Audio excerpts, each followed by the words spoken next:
Alors que j'étais dans un bus en Inde, un Indien me dit « Est-ce que vous êtes américaine ?» Étonnée, je lui demande « Mais pourquoi dites-vous ça ?» Il me répond « Bah parce que vous êtes grande et que vous êtes grosse. » Ah.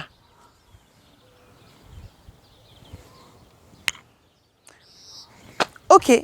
En même temps, il faut dire que dans le bus, ils étaient tous plus petits que moi, de taille fine et surtout pas très grands. Donc, j'étais sûrement une américaine sur place. Je vais donc vous parler de 2 belles rencontres qui m'ont sauvé la vie. Et parce que cette chaîne n'est pas dédiée uniquement au voyage, mais aussi aux rencontres, nous repartons sur une story time. Donc si cette vidéo t'intéresse, reste connecté.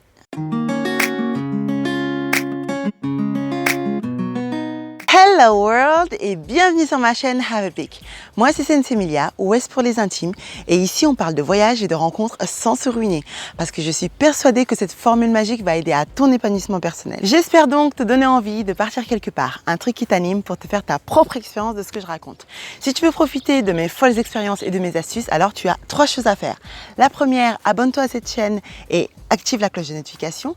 La deuxième, partage cette vidéo si tu penses qu'elle peut aider certaines personnes que tu connais, des amis, de la famille, enfin voilà, à toi de voir. Et la troisième, n'hésite pas à me suivre sur mes réseaux sociaux et surtout, j'ai écrit pas mal d'articles sur mon blog de voyage que je tiens à jour depuis 2013, donc n'hésite pas à y jeter un petit coup d'œil. Allez, c'est parti. Paf! Petite parenthèse, si tu n'as pas vu ma précédente vidéo s'intitulant « Comment gagner autant qu'une entreprise à l'international lors de son voyage », je te conseille de mettre pause tout de suite et d'aller la voir d'abord et de revenir pour continuer celle-ci parce que les 2 vidéos sont complémentaires. Donc je te dis à tout de suite si ce n'est pas encore le cas. Pour ceux qui sont à jour donc, j'ai décidé de ne pas faire de vidéos sur les castes en Inde car clairement je ne vois pas ma valeur ajoutée à faire ce genre de vidéos. Il y a déjà tellement de reportages, tellement de documentaires là-dessus. Enfin voilà, donc finalement je ne fais pas de vidéo là-dessus. Mais cela dit, je vais vous parler de belles rencontres que j'ai fait en Inde, de belles personnes qui m'ont sauvé la vie clairement. Voilà, donc c'est parti. Je vous avais dit donc que la fille de mon maître de stage devait se marier quelques jours après mon arrivée. Donc j'ai été invitée, j'y suis allée et d'ailleurs je me demande si ça va pas être un sujet de vidéo, ça, enfin, à voir. D'ailleurs, dites-moi si ça vous intéresse, si vous voulez que je fasse une vidéo sur les mariages, enfin, le mariage en Inde. Voilà, alors du coup, après ce mariage, ce qui s'est passé, c'est que bon, j'avais décidé de faire une balade dans le centre-ville à Jaipur, parce que j'ai été à Jaipur dans le Rajasthan donc pendant 5 mois pour un stage à l'étranger. Et ce qui s'est passé, c'est que durant cette balade, donc au retour, tout s'est bien passé, voilà, j'ai rencontré des gens, j'ai fait de belles photos, j'ai profité des beaux paysages. En rentrant, donc il faisait nuit déjà. Et du coup, c'est dans le bus que j'ai eu droit à cette fameuse phrase que je vous ai dit dès l'introduction de cette vidéo. C'était assez drôle, enfin voilà. Et donc malheureusement, je m'arrête à un arrêt avant. Voilà, avant mon arrêt où j'étais censée descendre. Et ce qui s'est passé, c'est que clairement, je suis descendue, il faisait noir, il n'y avait pas de lampadaire, j'étais dans une ruelle obscure, clairement je reconnaissais rien, il n'y avait même pas de boutique éclairée, enfin vraiment il n'y avait rien de rien. Clairement je suis perdue, j'essaie de retrouver, j'essaie d'aller à gauche à droite. Et je me rends compte que je ne reconnais aucune architecture, que pour moi tout est pareil. Et là je me dis waouh, je suis perdue. Il n'y a personne dans la ruelle, enfin vraiment c'est le désert comme on dit. Et là il y a 2 Indiens donc, qui s'approchent de moi et qui me demandent qu'est-ce que vous faites, enfin voilà, vous avez besoin d'aide. Donc bon voilà, j'hésite un peu, je ne sais pas si je dois clairement leur dire que je suis perdue ou pas. Donc bon, je me lance et je leur dis voilà, oui, je suis perdue, je recherche telle adresse. Donc je donne l'adresse. Et à un moment, justement, je vois les 2 se regardent. Et bon, ce regard-là, je ne comprends pas ce que ça voulait dire, clairement. Bon, je pense qu'ils s'interrogeaient sur l'adresse, est-ce que c'était loin, pas loin, enfin bon, voilà. Et ils ne comprennent pas. En fait, ils ne me comprennent pas parce que clairement, mon accent anglais, bon, n'est pas celui indien, n'est pas non plus celui américain, enfin bon, voilà. Mais en tout cas, ils ne comprennent pas mon accent, ils ne comprennent pas mon anglais. Donc du coup, j'essaie de répéter plusieurs fois, j'essaie même d'épeler l'adresse parce que clairement, je l'avais apprise par cœur, enfin bon, voilà. Et ils ne comprenaient toujours pas. Donc, en fait, de là, je me dis, bon, comme là, j'ai 2 personnes pour m'aider, bah, autant que j'en profite et que clairement, je prends mon téléphone et j'appelle une de mes voisines pour qu'elle me redonne l'adresse si jamais j'ai oublié un mot ou un truc comme ça. Parce que pour le coup, à la fin, moi, j'avais un doute.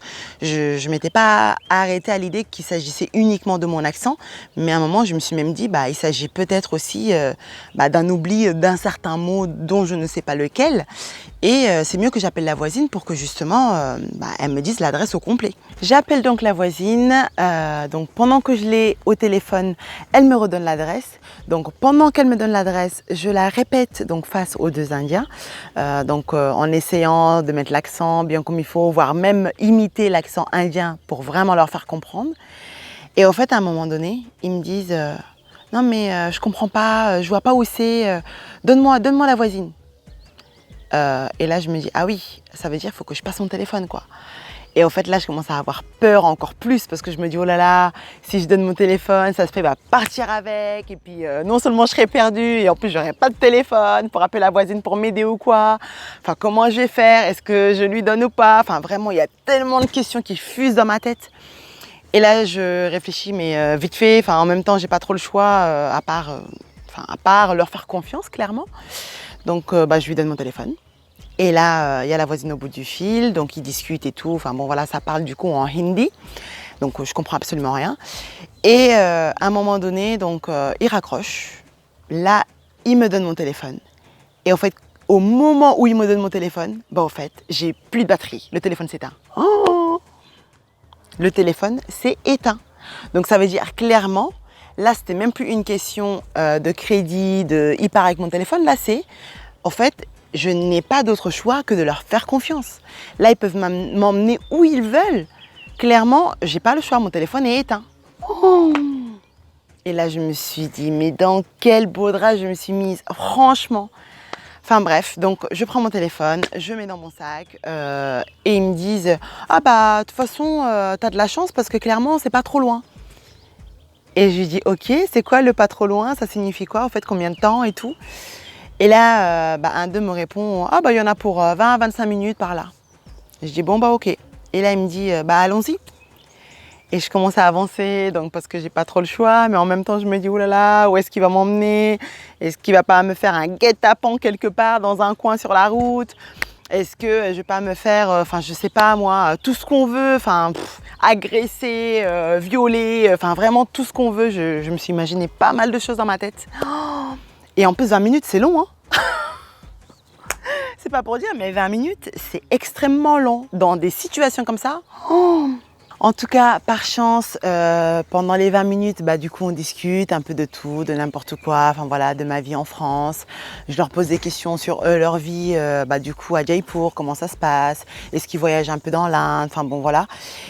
Donc, à ma grande surprise, franchement, ça se passe super bien. Ils sont super gentils et tout. Mais cela dit, j'étais pas pour autant très tranquille. J'essayais toujours de regarder derrière moi, sur les côtés. J'essayais de faire attention pour, si jamais il faut courir, à courir, au fait. Voilà. Et on avance. Et à un moment donné, je me retrouve en face de la maison de mon maître de stage. Et là, je me dis, waouh, je suis arrivée enfin chez moi. Oh, non mais sérieux, vous imaginez, je suis enfin arrivée chez moi. Moi qui me suis imaginé tout et n'importe quoi, 20 minutes après, voire 25 minutes, je sais plus trop, j'étais devant chez moi. Donc franchement, j'étais super contente, heureuse d'arriver saine et sauf. Il m'est rien arrivé, malgré que j'ai eu super chaud tout le long. J'étais là, je regardais derrière moi, devant moi, mais là, j'étais enfin libérée de ce cauchemar, en fait, et j'étais chez moi, et je venais juste d'arriver, et je me suis sentie tellement bête. Et le pire, c'est qu'ils étaient super gentils, c'est-à-dire, en fait, avant de partir, clairement, ils m'ont donné des petits conseils en me disant mais il faut faire attention, prochaine fois tu sors, assure-toi que ton téléphone soit bien chargé. Et j'avais beau leur expliquer que mon téléphone était super chargé, et que clairement, parce que j'ai pris quelques vidéos, quelques photos, en fait, il s'était déchargé, parce que j'ai quand même passé, je sais plus, peut-être j'étais partie à 10h, je suis rentrée, il était déjà, 19h, quelque chose comme ça. Donc j'ai tenu une journée. À l'époque, j'avais un vieux téléphone, j'étais étudiante, voilà.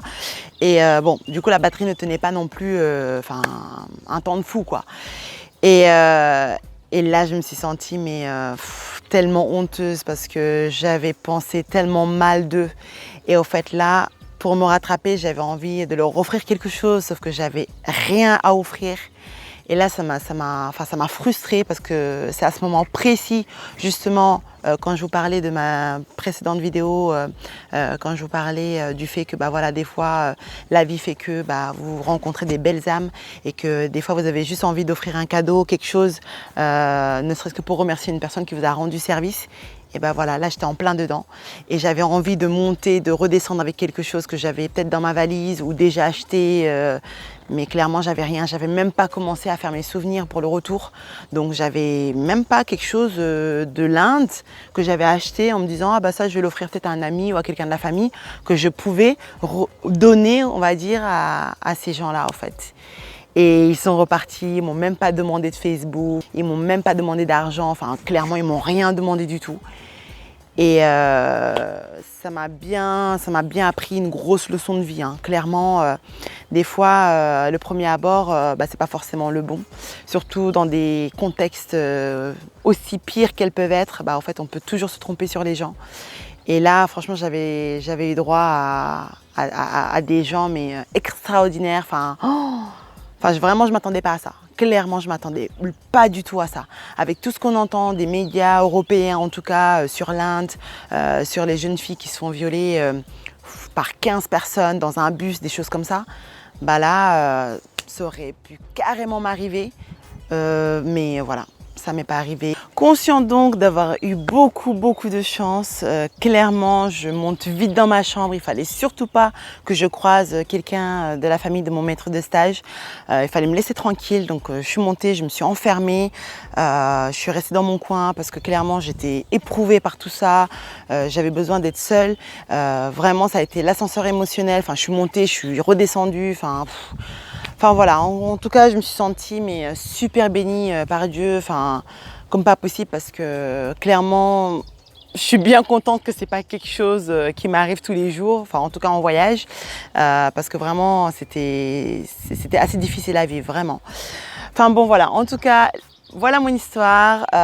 Cette vidéo se termine ici. J'espère qu'elle vous aura plu. J'espère qu'elle vous fera aussi un peu réfléchir sur des fois l'appréhension que vous pouvez avoir des gens, surtout à l'étranger.